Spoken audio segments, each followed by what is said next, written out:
Welcome to Penrose Learning, where we make understanding easy. You start by confirming this iPhone supports 5G and that iOS is up to date. That matters because radio firmware and network stacks change. Next, insert the Jio SIM into the primary slot and enable cellular data. If you travel, turn on data roaming temporarily.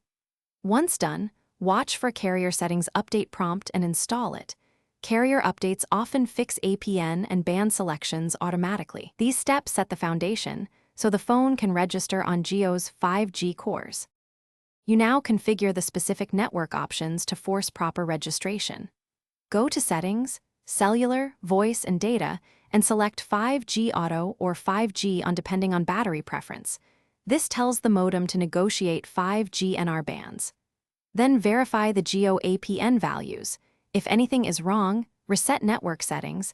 That clears stale profiles and reapplies carrier defaults. Also inspect whether you're using eSIM and a physical SIM simultaneously. Can finish by restarting the iPhone and toggling airplane mode for a fresh network attach. This forces the modem to rescan towers and request 5G profiles. Test where Jio 5G coverage is confirmed and watch the status bar for 5G or 5G UC.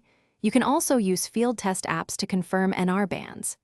If it still won't connect, contact Jio to confirm your account's 5G provisioning and ask for a 5G-capable SIM swap. That single troubleshooting step resolves most remaining cases.